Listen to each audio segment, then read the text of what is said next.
오늘 여러분하고 같이 생각해 볼 주제는 4차 산업혁명 시대의 뇌교육입니다. 여러분들 그 작년 3월에 그 알파고하고 이세돌 구단의 바둑 대결을 보았던 거 기억나시죠? 네, 그때 이후로 우리 많은 이제 대중들이 인공지능에 관심을 가지고 인공지능이 무엇인가에 대해서 생각을 하게 된 계기가 되었습니다. 그러면서 사실 이 바둑 대결을 보면서 정말 인공지능이 인간을 능가할 수 있는가라는 것에 대해서 굉장히 많이 궁금증을 가지기도 하고, 또 많은 분들이 인공지능이 인간을 대체할 수 있다는 것에 대해서 두려움을 가지기도 했죠. 이러한 그 인공지능이 나타내는 것, 즉 스스로 학습하는 능력을 가짐으로 인해서 인간이 해왔던 다양한 그런 프로세스나 여러 가지 일들을 훨씬 더 효율적으로 그렇게 대체하고 생각할 수 있는 그런 능력들, 그런 거에 대해서 사람들이 많은 관심을 가지고 있습니다. 그러면서 우리는 많은 이제 질문을 하게 되고 궁금증을 갖게 되는데, 과연 인공지능하고 인간의 차이점이 무엇일까? 그리고 인공지능을 대체할 수 없는 인간의 고유한 기능이 무엇일까? 인간이라는 것이 뭐지? 우리라는 게 뭘까? 기계하고 다른 점이 뭘까? 이런 질문들을 굉장히 많이 하게 된 것 같습니다. 그래서 이 인공지능이라는 것이 인공지능 시대가 도래가 되면서 사람들이 오히려 기계적인 것에 관심을 갖는 것뿐만 아니라 내가 누구고 나의 인간이 존재하는 목적이 무엇이고 그러한 철학적인 문제에도 굉장히 많은 관심을 가지게 됐습니다. 그래서 어찌 보면 이러한 과학기술의 발전이 단순히 과학기술의 발전뿐만 아니라 사람들이 다시 철학적이거나 근원적인 것에 대한 질문을 갖게 하는 그러한 계기가 되었다고 할 수 있습니다. 이와 더불어서 인공지능이라는 것은 그 4차 산업혁명 시대와 맞물려 돌아가는데요. 이 4차 산업혁명이라는 단어도 여러분들이 최근에 굉장히 많이 들어보셨을 거라고 생각합니다. 원래 이 4차 산업혁명이라는 단어는 올해 초에 다보스 포럼에서 나온 이런 단어이고요. 이 4차 산업혁명은 정보통신 기술을 통해서 일어난 여러 가지 다양한 기술들이 융합되고 새로운 기술들이 생겨나게 되는 그러한 혁명 시대를 말하고 있습니다. 그래서 이러한 4차 산업혁명의 주요한 기술들이 여러 가지가 있는데요. 그 중에 하나가 아까 말씀드렸던 인공지능이나 로봇공학, 그 다음에 사물인터넷, 또 뭐 무인 운송기관 같은 것도 많이 있고요. 그리고 나노기술이나 생명공학도 이 4차 산업혁명 안에 들어가서 앞으로 인간들이 어떤 인공장기를 만들게 되거나 아니면은 질병 유전자 같은 것을 조작해서 질병에 걸리지 않도록 하거나 하는 그런 생명공학 분야까지를 모두 포함합니다. 그런데 우리가 여기서 잠깐 생각을 해야 될 부분이 있습니다. 우리는 그냥 4차 산업혁명 시대에 새로운 기술이 나온다라는 것에 굉장히 가슴 설레고 기대되고 하는 그런 생각들만 가지고 있는데, 과연 4차 산업혁명 시대에 우리가 그러한 시대를 맞을 준비가 되어 있는지, 그리고 4차 산업혁명 시대가 가져올 문제점은 무엇인지, 시대가 도래했을 때 필요한 것은 무엇인지, 이런 것들을 한 번쯤 생각해 볼 필요가 있습니다. 4차 산업혁명하고 같이 맞물려서 일어날 수 있는 문제점들은 뭐가 있을까요? 일단 4차 산업혁명과 생명윤리의 문제가 있습니다. 예를 들어 우리가 최근에 유전자 가위 조작을 통해서 맞춤형 아기를 만들 수 있습니다. 예를 들어 이제 부모가 원하거나 이제 사회적으로 원하는 그런 그 유전자는 남겨두고, 그다음에 뭐 질병에 관한 유전자거나 아니면 이제 원하지 않는 그런 유전자는 제거하는 그런 맞춤형 아기가 탄생할 수 있는 그런 기술은 개발이 되었는데, 과연 이런 유전자 변형이나 이런 것들을 어디까지 제재를 할 것인가 하는 그런 규제는 아직까지 정확하게 공론화가 되어 있지 않은 상황입니다. 또 3D 프린팅 요즘에 얘기 많이 하죠. 요즘에는 이제 4D 프린팅이라고까지 나왔는데요. 그러한 3D 프린팅을 통해서 그냥 우리가 뭐 건물을 만든다거나 물건을 만든다거나 하는 것뿐만 아니라 어떤 세포를 이렇게 프린팅해서 인공 장기도 만들 수 있는 기술이 계속해서 발전을 하고 있습니다. 그런데 이렇게 인공 장기가 만들어졌을 때 이 장기 또한 고장이 날 수 있죠. 그런데 이게 그냥 단순하게 고장의 차원이 아니라 이것이 생명하고 직결된다면 그 책임을 누가 물을 것인가 하는 것도 우리가 다시 한번 생각해 볼 문제입니다. 또한 우리가 여러 가지 이제 기술이 발전하고 빅데이터가 발달함으로 인해서 우리가 가지고 있는 여러 가지 생체 정보들을 모두 데이터화해서 저장할 수 있는 시대를 살고 있습니다. 예를 들면 손 지문이라든지 뭐 홍채의 차이라든지 여러 가지를 통해서 그런 바이오 생체 정보를 얻을 수가 있는데 이런 것들이 만약에 그냥 노출이 되거나 했을 때 이것들을 어느 선까지 우리가 이런 보안 문제를 해결을 할 수 있는가 하는 그런 문제들도 있죠. 이런 윤리적인 문제뿐만 아니라 사회적인 문제도 생각해 봐야 되는데요. 우리가 아까처럼 인공 장기도 개발을 할 수 있고 많은 질병 문제도 해결이 됨으로 인해서 이제 인간들이 점점 이제 더 오래 살 수 있는, 그러니까 수명이 연장된 사회를 살 수 있습니다. 그래서 최근에는 뭐 인간의 수명이 120세, 150세까지 연장이 되는 것이 아니냐라는 그런 생각들을 많이 하고 있는데 과연 이렇게 고령화 시대를 살 때 사람들이 그냥 단순하게 수명을 연장하는 것이 어떤 의미가 있을까 하는 거를 또 한번 생각을 해봐야 되겠죠.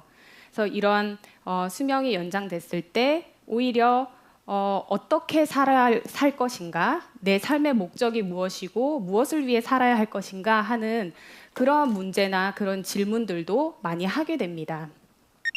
그리고 나노 기술이나 이런 새로운 소재가 발달함에 따라서 이것들이 끼칠 환경적인 문제도 있을 텐데 이것들을 그냥 하나하나 제재하기가 굉장히 힘들 거라는 거죠. 그래서 개인이 이러한 환경 문제를 스스로 인식하고 스스로 이걸 보호하려고 하는 그런 인식의 전환이 매우 시급한 상황입니다. 이 4차 산업혁명 시대에서는 창의적이고 융합된 사고가 굉장히 필요로 합니다. 왜냐하면 기본적인 기술들이 굉장히 많이 발전을 하게 되는데 과연 이 기술들을 어떻게 융합해서 새로운 창조물을 만들어낼 것이냐 하는 그런 질문들도 많이 하게 되는 것이죠. 근데 이러한 창의적이고 융합적이고 통합적인 사고라는 것은 단순히 각 분야에 있는 사람들이 그냥 모여가지고 각자의 이야기를 하면 되는 그런 물리적인 결합을 통해서 이루어지는 것이 아니라 한 사람 안에서 여러 가지 지식이나 경험이나 그런 지혜들이 화학적으로 결합을 해서 나오는 것이라고 할 수 있습니다.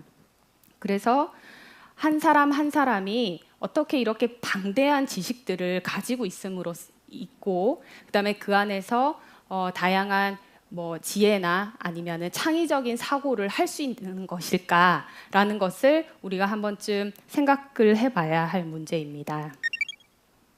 그래서 이러한 과학기술의 대안으로 인문학을 말한 사람이 있는데요. It's in Apple's DNA that technology alone is not enough. That it's technology married with liberal arts, married with the humanities, that yields us the result that makes our hearts sing. And nowhere is that more true than in these post-PC devices. And a lot of folks in this tablet market are rushing in and they're looking at this as the next PC. The hardware and the software are done by different companies, and they're talking about speeds and feeds just like they did with PCs. And our experience in every bone in our body says that that is not the right approach to this. That these are post-PC devices that need to be even easier to use than a PC, that need to be even more intuitive than a PC. 그래서 이렇게 얘기를 했죠. 과학기술만으로는 충분하지 않고 그다음에 이런 인문학적인 사고를 통해서 뭔가 새로운 그런 융합이나 이런 것들이 필요한 시대다라고 이야기를 했습니다. 저는 과학기술의 더 나은 발전 또는 따뜻한 기술이라고 하죠. 인간적인 그러한 요구라든지 이런 것들을 충족시키는 그런 과학기술, 그런 것에도 인문학이 필요하지만 과학기술이 만들어낸 여러 가지 앞서서 이제 말씀드렸던 그런 문제점들에도 인문학이 굉장히 중요하다라고 생각을 하고요. 그런 부분에 있어서 뇌교육이 바로 이러한 과학기술의 대안을 찾고 방향을 제시하는 데 굉장히 중요한 역할을 할 것이라고 생각을 합니다. 왜냐하면 뇌교육을 통해서 사람들이 자기 자신에 대한 성찰을 할 수가 있는데요. 자기 자신이 누구이고 자기 자신이 왜 소중한지에 대해서 생각을 하고 성찰을 하게 되고 또 나에서부터 나아가서 그 옆 사람들이 그러니까 내가 중요하고 내가 존중받는 그런 존재인 것만큼 내 옆 사람들은 어떠한 존재이고 우리가 어떻게 관련이 되어 있는가를 성찰하는 데도 굉장히 중요하다고 생각하고요. 나와 너, 나아가서 우리라는 범위에서 넓게 생각을 해봤을 때 우리가 함께 뭔가 문제를 해결해야 하고 그다음에 이 시대를 어떻게 발전시킬 것인가 하는 거에 대해서도 충분히 이제 고민할 수 있는 그런 방법을 제시해 주는 것이 뇌교육이라고 생각합니다. 그럼으로써 사람들이 아까 말씀드렸던 환경 문제라든지 그다음에 고령화 사회가 도래하면서 생기는 여러 가지 사회적인 문제, 윤리적인 문제가 그냥 나랑 상관없는 그냥 바깥에서 일어나는 문제가 아니라 내가 그 모든 지구라든지 우주 안에 있는 존재로서 이 모든 것들을 내 일처럼 고민하고 대안을 찾아야 되겠다 하는 그러니까 지구 시민의 정신으로까지 확장이 될 수 있는 것이죠. 그리고 고령화 시대가 되면서 사람들이 건강하고 행복한 삶을 굉장히 추구를 하게 되는데요. 이러한 뇌교육의 방법 중에 하나가 이제 몸을 깨우거나 뇌를 깨우거나 또는 이제 신체적으로 건강해지는 그런 여러 가지 방법들이 있는데 이것을 이제 노인층에게 도입을 하게 되면 노인들이 좀 더 건강한 삶을 주도적으로 살 수 있게 되고요. 또한 뇌교육을 통해서 4차 산업혁명 시대가 요구하는 창의성이나 통찰력을 가지게 될 수 있는데요. 우리가 그냥 생각했을 때는 단순히 나에게 집중하고 뭐 명상을 하고 이러는 것들이 과연 창의성에 얼마나 도움이 될까라고 생각을 할 수도 있습니다. 그런데 실제로 구글이라든지 이런 그 외국의 굉장히 크고 유명한 그 회사들에서 명상을 그 회사에 있는 그 사람들한테 굉장히 적극적으로 권유를 하고 실제로도 굉장히 많은 거기에서 도움을 얻고 있다라고 하는데요. 그 이유가 사실은 이런 창의성이나 통찰력 같은 것들이 뇌를 어떻게 활용하는 것인가에서 나온다고 할 수 있습니다. 우리가 많은 정보를 듣기만 한다고 해서 우리가 창의적으로 되는 것이 아니라 그러한 지식은 기본적으로 가지고 있더라도 내가 그것을 어떻게 활용할 것인가, 어디에다가 적재적소에 쓸 것인가 하는 것은 우리의 상상력이나 아이디어, 우리가 뇌를 활용하는 힘에서 나오는 것이죠. 또 이러한 뇌교육을 통해서 단순한 한 가지의 방향만을 보는 것이 아니라 좀 더 넓은 시각으로 나, 우리, 그리고 인류까지 확장돼서 그러한 눈으로 세상을 바라보는 것이 이러한 창의성과 통찰력을 길러주는 그런 방법이라고 생각합니다. 그래서 저는 뇌교육을 과학기술의 문제점들에 대한 인문학적 대안이자 방향이라고 생각합니다. 감사합니다.